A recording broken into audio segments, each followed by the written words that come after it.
Assalamualaikum warahmatullahi wabarakatuh. Waalaikumsalam. Innalhamdalillah nahmaduhu wa nasta'inuhu wa nastaghfiruhu wa na'udzu billahi min syururi anfusina wa min sayyiati a'malina may yahdihillahu fala mudhillalah wa may yudhlil fala hadiyalah. Asyhadu an la ilaha illallah wa asyhadu anna Muhammadan abduhu wa rasuluh.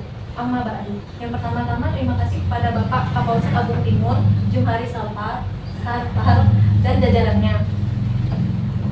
Kegiatan kami hari ini, yang pertama ada pembukaan, yang kedua sambutan, yang ketiga materi, dan yang keempat sesi tanya jawab dan penutupan. Terima kasih kepada Bapak sudah menyempatkan waktunya untuk kami. Kami di sini ingin memenuhi tugas dari dosen pengampu kami, Bapak Ibrahim Hikmah Idrisi, selaku dosen pengampu mata kuliah kriminologi. Cuma satu mata kuliah? Iya. Kriminologi ya. Baik, terima kasih. Assalamualaikum warahmatullahi wabarakatuh. Alhamdulillah, wassalatu wassalamu ala rasulillah.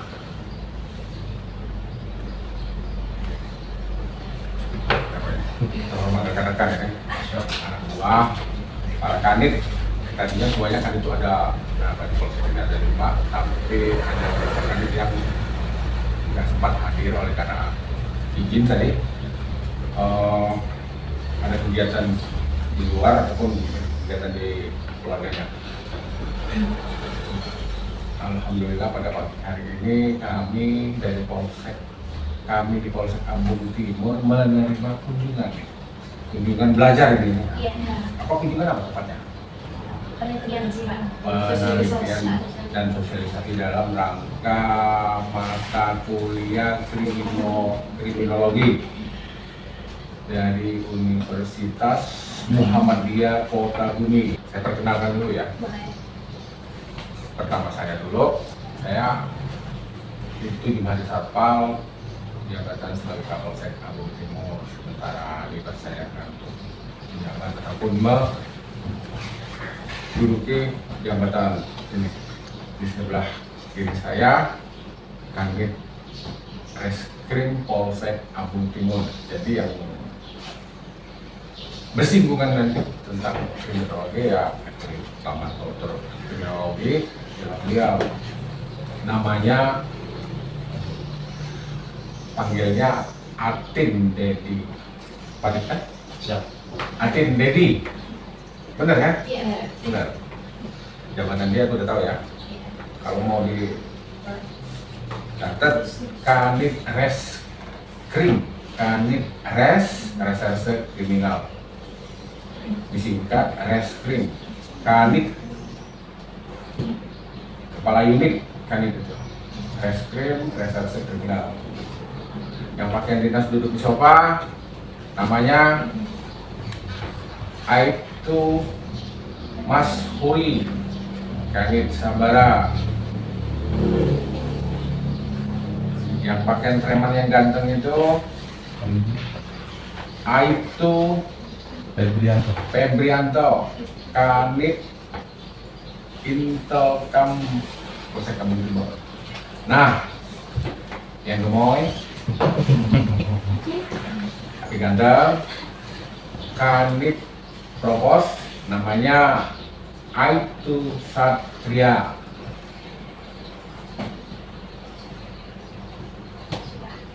Jadi yang saya perkenalkan tadi itulah PJU ataupun pejabat utama dari Polsek Agung Timur yang setiap hari jadi partner kerja saya.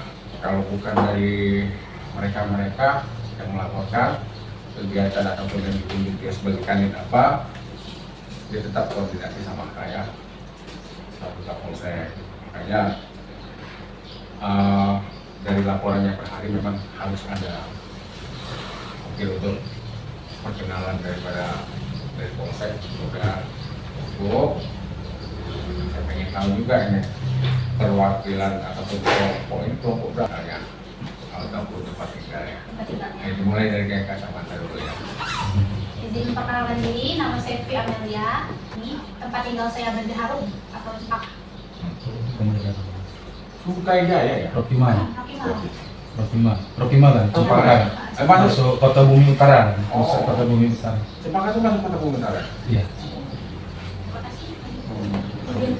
Nama saya Wafira Ledia, saya dari mahasiswi semester 4 Universitas Muhammadiyah Kota Bumi, program studi hukum. Saya dari Mangga Besar, Stadion Sukum Kota Bumi. Mabes. Enggak pakai sosial, ini sosial. Fakultasnya ilmu hukum dan ilmu sosial, tapi prodinya prodi hukum. Selanjutnya. Izin, saya Alia. Saya dari Universitas Muhammadiyah Kota Bumi, mahasiswi semester 4, rumah saya di Bumi Agung. Saudara teaser nih. Iya. Bisa ya. Izin Pak, nama saya Arnianti, saya mahasiswi semester 4 prodi hukum, alamat saya di Marjaya. Oh, Marjaya. Jadi kunjungan ke polsek ataupun kedatangan ke polsek rombongan daripada Ujiko dalam menugaskan pelajaran mata kuliah kriminologi, apa aja ini yang perlu kami sampaikan, perlu kami jelaskan, perlu kami jawab. Jadi kriminologi ini kan mata kuliah yang membahas tentang sebab akibat kejahatan ya Pak ya. Mungkin ada kejadian atau peristiwa yang pernah terjadi di sini dan bagaimana sih Pak dari pihak polsek ini mengatasi peristiwa tersebut gitu. Jadi kejahatan apa saja yang pernah terjadi di polsek ini atau di Abu Timur gitu. Baik, perlu saya jelaskan atau saya kasih gambaran sedikit ya. Untuk saya jelaskan, kalaupun kurang pas, kurang mengena, silahkan ditambah sama Kanit ataupun pejabat-pejabat polsek sendiri, nanti bisa melengkapinya. Kalaupun jawaban dari saya kurang pas ya, sebab tahu sendiri salah satu aspek daripada kendala penanganan hukum kita, salah satunya pejabat itu sendiri. Saya selaku nggak ada yang belain di belakangnya. Saya nggak tanpa SH, tanpa SIP, tanpa apalagi STLK, apalagi Pak. Iya, itu salah satu kendala aspek daripada penegakan hukumnya dalam bentuk penyelidikan dan penyelidikan.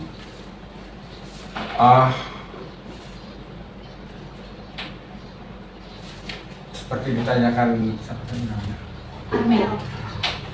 untuk kasus-kasus yang menonjol di polsek kita, di wilayah hukum Polsek Agung Timur, tidak ada suatu perkara yang sifatnya agak nganeh-nganeh ataupun di luar lingkup, di luar daripada undang-undang yang sudah diatur. Dalam hal ini adalah AKP, kejahatannya konvensional semua. Nggak ada di sini. Ada nggak pernah money laundering? Nah, itu tipikal ya, tindak pidana tertentu money laundering. Money laundering itu agak menyebar, agak melebar sedikit. Money laundering itu kalau nggak salah kita harus mengajak merangkul daripada orang-orang perbankan. Kalau nggak merangkul orang-orang perbankan juga nggak bisa. Yang namanya koran-koran kan? Nah, rekening koran aja kan nggak. Kita nggak bisa kan nggak kalau nggak orang perbankan. Dalam hal ini pegawai bank itu sendiri. Kalau kita punya rekening di bank mana ya udah. Ini seperti contohnya. Untuk kasus-kasus yang konvensional pun tradisional, kejahatannya seperti curas, judi biasa,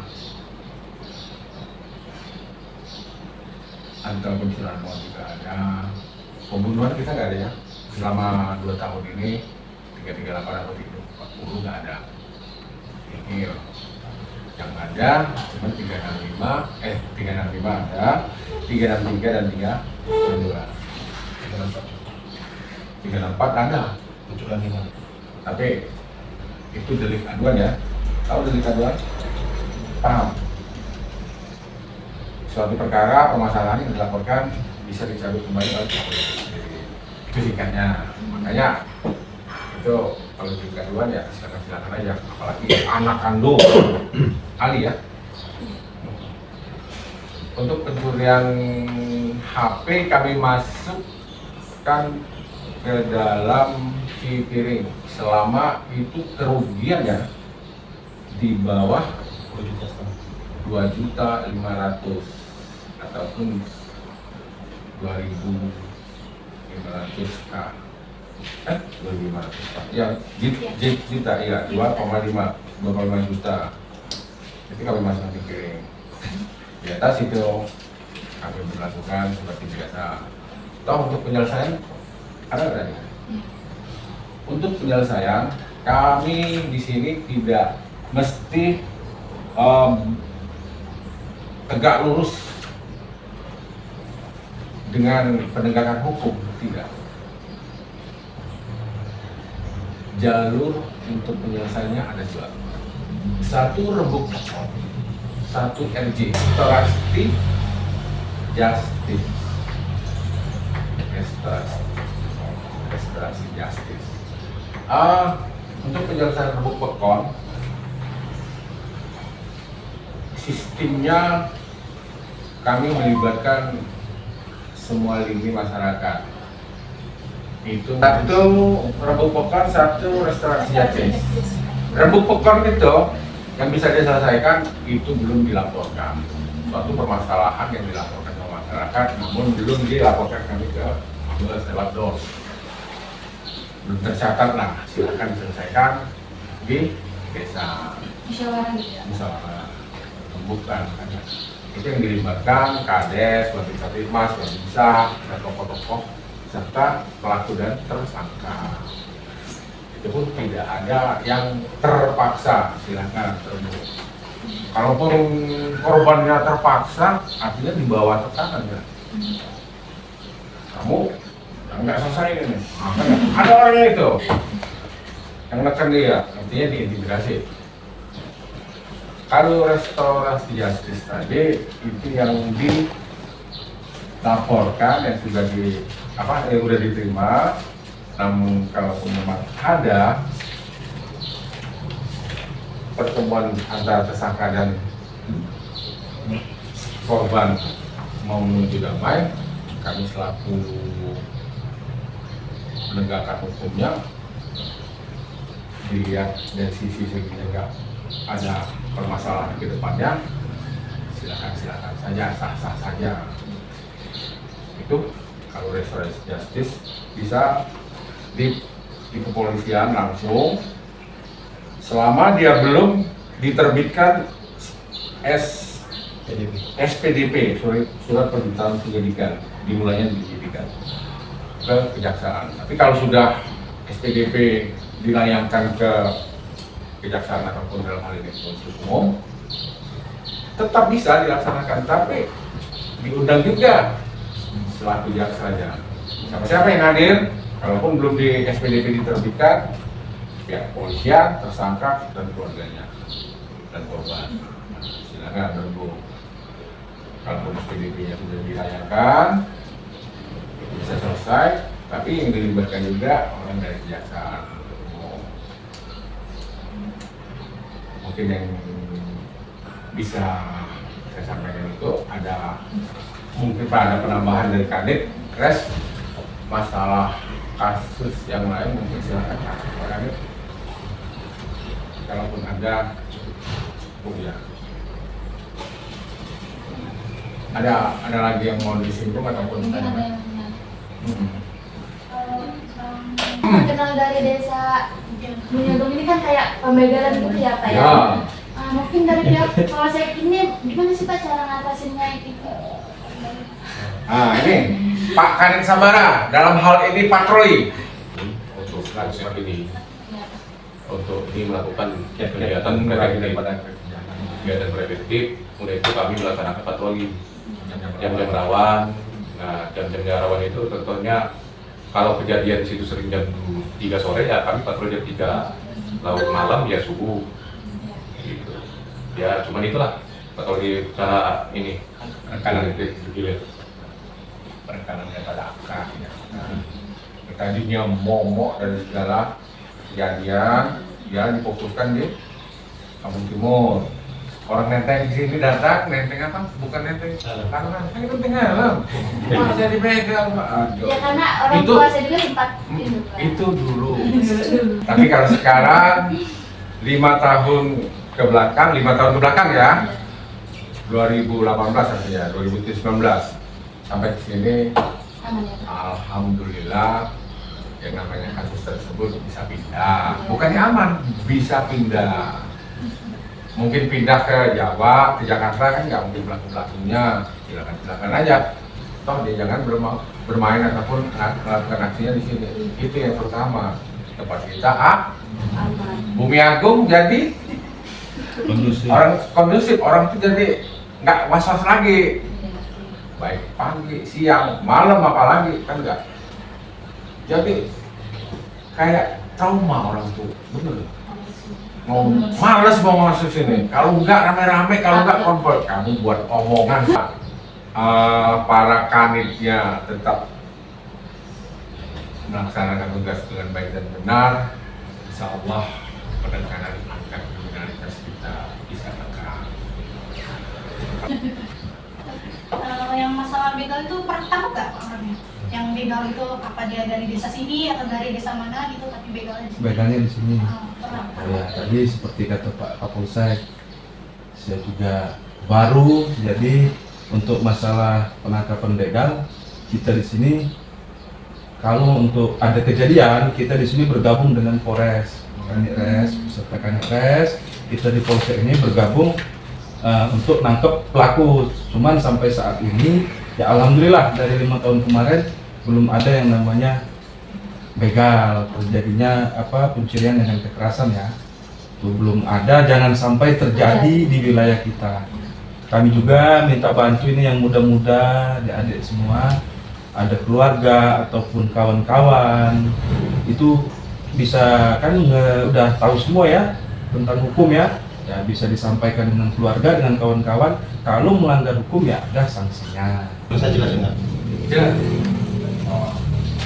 Bulan puasa kalau nggak salah peristiwa begal itu di sosial media memang terkenalnya Banjaragung. Tapi nggak masukkan. Tapi dia itu sebetulnya TKP-nya masuk Sumber Arum. Desa Sumber Arum, Intinya Wilku Polsek Kota Bumi Kota. Bumi Kota. Memang betul TKP-nya, saya ngecek TKP dari kita. Intinya supaya kita nggak ada aduan masyarakat, nggak usah lapor dilempar ke sana lagi ke Kota Bumi. Nah kebetulan ya nasib aja sih dari kita juga bantu backup penangkapan di desa Cahaya Negeri, dijual di sana barangnya udah dapat. Intinya kami nggak ikut campur karena itu masuk di hukum Polsek Kota Bumi Kota. Nah yang kedua saya tambahkan masalah mungkin ya ngejarnya begal semua orangnya. Iya. Terakhir sudah bukti ya, sudah bukti. Cuma setelah kita cek TKP itu TKP-nya tata karya.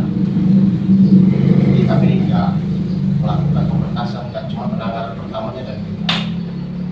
Tujuannya supaya apa? Supaya tidak ada aduan masyarakat kok salah lapor di sini lempar lagi ke sana, lempar lagi ke sana. Kita penanganan tetap utama. Ya yang sudah bukti ini ya nggak apa ya saling ini ya kita keluargaan. Itu juga yang menyatakan itu TKP di desa Tata Karya itu dari yang pernah menjabat Kades Tata Karya pada waktu itu, Pak siapa? Ya, Pak Tasrif. Pak Tasrif. Nah, dia yang menyatakan bahwa di kejadian tempat perkara tersebut itu masuk wilayah Tata Karya. Jadi kita di sini cek TKP karena kebetulan itu dekat dengan lokasi kita, dengan mereka mungkin agak berjauhan, kita cek TKP nanti bersama-sama berkasnya mereka udah terima itu diserahkan ke sana. Karena kita kepolisian ini deh walaupun beda wilayah tapi tetap kita tangani. Karena apa?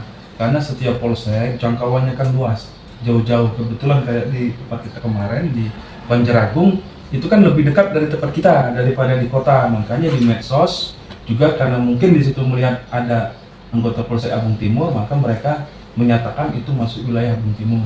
Tapi sebenarnya itu masuk wilayah kota. Anggota Polsek Kota datang, lihat cek TKP berdasarkan ininya lokasinya di situ kan ada tubuh perbatasan ya. Ini tahu sendirilah dia batas-batas wilayah. Ya kita nggak mungkin ngambil wilayah tempat orang kan, karena tempat kita juga luas. Masyarakat Abung Timur harus sadar hukum, harus masyarakat Abung Timur khususnya desa mana kita Mbak? Bumi Agung Marga ada kerjasama dengan pihak kepolisian untuk menangani tindak kejahatan. Salah satunya yaitu tadi ya di dusun-dusun kita ada ronda malam ya Mbak ya. Ada ronda malam, itu dicek sama Babin Kantikmas, sama Babinsa, kadang Pak Kapolsek, Kanit Res, Kanit Patroli melakukan pengecekan. Itu yang di dusun dalam, tapi kalau di seputar jalan lintas kita kan ada Pak Kanit Patroli, dia patrolinya juga pada saat jam-jam rawan, bukan pada saat jam tidak rawan, bukan pada saat jam rawan. Jam rawan patroli khususnya di Polsek Abung Timur, tadi Pak Kanit Sabara tadi bisik-bisik dengan saya. Jam rawan untuk Polsek Abung Timur itu pagi hari bisa dicatat dari jam 06 sampai 08 itu bisa dibilang jam rawan karena masih sepi. Nah, dia di siang hari jam rawannya itu jam sudah dicatat 12.20 sampai 14.30 itu karena wilayah sepi, jadi ya ada kesempatan pelaku untuk melakukan kejahatan. Dikarenakan kita di sini bersama-sama dengan masyarakat, ada laporan kita tidak lanjuti, Pak Kanit Patroli berusaha semampunya dengan rekan-rekan kita di Polsek melakukan patroli pada saat jam-jam rawan. Terus sore hari itu sekitar jam sekitar jam 16 sampai 18.30 itu dinyatakan jam rawan. Ada lagi kami jelaskan, karena ini juga selesai ini Pak Kanit Patroli akan melaksanakan patroli. Pak Kapolsek beserta kami semua, Pak Kanit Reskrim, ini ada Pak Kanit Propos, nanti kita sambang ke masyarakat bersama-sama Babin. Jadi setiap hari Pak Kapolsek ada kegiatan. Seandainya hari Minggu Pak Kapolsek ada kegiatan di luar, nanti yang piket yang melaksanakan kegiatan. Jadi untuk kita di polisi ini tidak ada jam libur, tetap melaksanakan kegiatan. Kenapa? Karena setiap harinya ada anggota yang piket dan para kanit membantu yang piket. Ada lagi, silakan.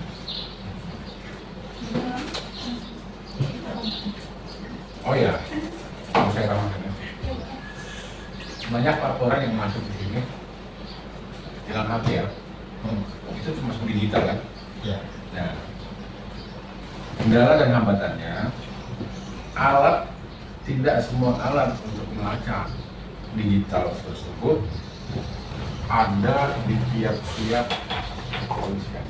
Di Polda Lampung tersendiri aja, Polres belum ada ya, tetap dia minta kerjasama sama Telkom kan, alatnya nggak ada. Tempat ya itu salah satu kendala upaya dalam penyidikan. Dan ketiganya kalau nggak ada alat untuk melacak artinya kan lampu gimana itu salah satu kendala. Terus untuk sumber daya manusia itu sendiri belum terinci secara istilahnya di Polres kita aja nggak ada yang namanya penasaran Pak Dijur ya, Dijur di dalam bidang server forensik digital ada nggak? Forensik digital Polda Mabes itu tingkat Mabes pelatihan ya, forensik digital kan di Polda aja nggak ada tingkat Polda, itu tingkat Mabes. Makanya itu salah satu hambatan. Kalaupun untuk pengungkapan kasus yang kerugiannya berupa HP semacam HP lah, di situ ada nggak dijelaskan spesifikasi jenis senjatanya yang dilarang dibawa itu apa? Pukul rata kan? Gimana kalau kita bawa pusaka? Badik pusaka nggak masuk? Pusaka. Keris pusaka nggak? Rencong pusaka nggak? Ada pusaka. Gitu loh. Kalau Sunda apa itu yang sering di sini? Kujang ya? Kujang. Nah, itu pusaka gitu. Jadi spesifikasinya jenis senjata yang dilarang itu apa? Tapi sudah berjalan dan terlaksana sampai sekarang Undang-Undang Darurat nomor 12 tahun 51. Makanya ada banget, namun sudah terbatalkan oleh kalau udah dinyatakan P21 oleh penuntut umum, ya udah kami lepas daripada tanggung jawab menangani kasus ini. Tahu nggak kamu? Dalam penegakan hukum, faktor penghambatnya ada juga intervensi daripada Komisi 3, DPR RI, Kompolnas, apalagi itu, Ombudsman. Kalau dia mengintervensi suatu permasalahan, apa nggak itu suatu penghambat juga? Benar nggak? Bukan malah cepat, nanti kalau digoreng di framing gimana? Digoreng sama dia orang. Kalau dia orang udah datang, tim Ombudsman datang, tim Kompolnas datang, tim dari Komisi 3 DPR RI datang dalam penanggulangan suatu permasalahan, kelihatan ya bisa faktor penghambat, masuk kategori katakan kategori penghambat, bisa menghambat suatu langkah penyidikan dan penyelidikan.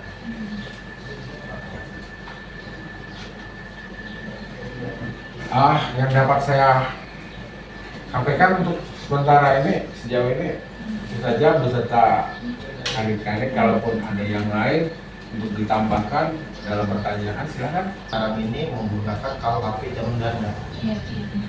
Transisi 1 Januari 2026 kita pakai KUHP 2023. Pasalnya berubah, ancamannya berubah, tuntutannya berubah. Tapi dikurankan pada denda. Jadi begal, misalnya begal nggak tentu jadi di pasal 35 lagi, tidak berubah lagi. Itu kendala kami, internal kami. Belajarin sebuku ini nggak cukup semalam. Saya selaku Kapolsek hanya bisa mendoakan semua mahasiswa yang sekarang ada di sini, apapun sekecil informasi ataupun ilmu,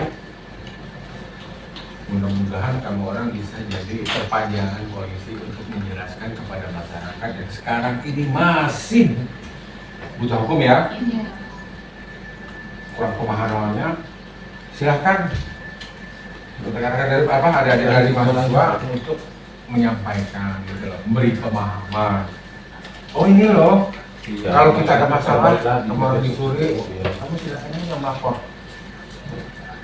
Kita pelapor ataupun korban melapor di sini, no money ya, kami nggak terima perintah orang, nggak langsung sama kami, khusus Polres di sini. Ada nggak orang melaporan duit dulu kan? Nggak ada ceritanya. Lagi saya lagi pas di sini, nggak ada. Entah itu kalau oknum yang ngada-ngada ada pengarang-arang cerita. Tapi entah itu kalau di Jakarta atau di seberang sana, kok aneh betul. Kalau nggak duit dulu, nggak gitu ya lapor. Itu memang di Jawa ada di sana, tapi kalau di sini nggak ada. Nggak ada, saya jamin nggak ada sama sekali laporan atau kalau dulu ngasih duit, nggak ada. Saya selalu yang menyampaikan tadi ya, silahkan adik-adik jadi perpanjangan tangan untuk menjelaskan kepada masyarakat tentang hukumnya, kepada masyarakat yang masih awam, yang masih kurang, yang masih buta sama sekali dengan itu, silahkan. Ya dimulai dari keluarga, tetangga, teman. Kasih pengertian aja. Jangan takut loh sama orang tuh, kalau ada masalah silakan aja gitu loh. Siapa yang ngomong kayak gitu, nggak ada duit, itu Pak Jumaris. Silakan aja kalau mau ketemu kayak gini. Ini terakhir Pak. Ada nggak sih Pak pesan atau harapan Bapak selaku Kapolsek Abung Timur untuk masyarakat di wilayah Abung Timur, khususnya masyarakat Buya Keluarga? Jelas ada. Yang selama ini image di Kecamatan Awar, syukur siapa namanya? Armel tadi membuka sedikit lembaran daripada peristiwa orang tuanya. Jadi waspada dan hati-hati itu tetap baik dimanapun juga, apalagi dalam seorang tanpa berkawan, tanpa ada teman kayak silahkan saja. Kalau trauma lewat sini masih ada trauma, masih ada mengingat yang kemarin kejadian, jangan sendiri ya, sampaikan sama keluarganya langsung. Mungkin kalau bapaknya mungkin nggak mau lagi kalau sendirian. Enggak Pak, Bapak dia Pak. Iya, jangan jadi suatu permasalahan pula dengan karya yang kayak gini, jangan. Kiat-kiatnya yang saya tambahkan tadi, yang terakhir tadi kan, silahkan adik-adik jadi perpanjangan kaki dalam penerangan, kejelasan untuk menyampaikan kepada masyarakat yang belum ngerti, belum paham, belum masih awam tadi dengan hukum. Akan ada sampaikan. Mungkin itu saja yang dapat saya sampaikan sama semuanya dan diinfo. Kalaupun ada tambahan, kalaupun ada kurang pas, nanti bisa dihubungin melalui KMS. Ada dua motif cara begal. Yang pertama diikutin ya. Yang kedua dari lewat Bandar Lampung lah misalnya ya. Ada yang duduk pasti tengah ada jalan. Motor ini, baju ini, makanannya. Nah, gitu ya. Di sini sudah ada nunggu. Biasanya seperti itu ya. Kalau nggak diikutin motifnya, sindikat.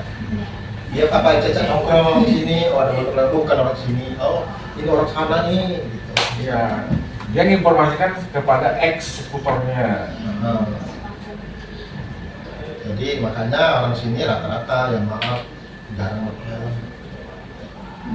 Kalau diikutin, oh ini sudah lumrah, udah tahu semua. Kalau lagi ikutin pasti ngasih ke kanan dia, apa ke kiri, ke kanan nggak.